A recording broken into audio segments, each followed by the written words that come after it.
আসসালামু আলাইকুম সুপ্রিয় দর্শক, সবাই কেমন আছেন? তো আশা করি সবাই অনেক অনেক ভালো আছেন বন্ধুরা।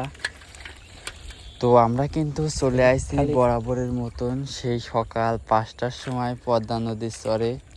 তো আজকে আপনাদের দেখাবো কেমন মাছ শিকার হয় আমাদের উজির কাকার চায়না জালে। তো এদিকে আমাদের উজির কাকা কিন্তু প্রতিনিয়তই সকাল 6টার সময় চলে আসে আমাদের পদ্মা নদীর চর রাধাকান্তপুর গ্রামে। কিন্তু অনেক ভালো ভালো মাছ হিট করে।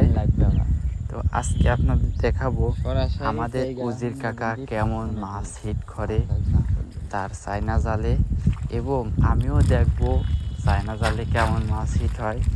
আর আপনারা ধৈর্য সহকারে ভিডিওটি দেখতে থাকুন, কেমন মাছ হিট করা আপনাদের দেখাতে পারে।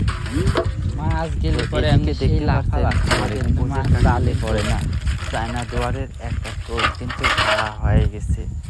ঝাড়ার পরে এখন টোনটি সে পালিয়ে ফেলাচ্ছে। আর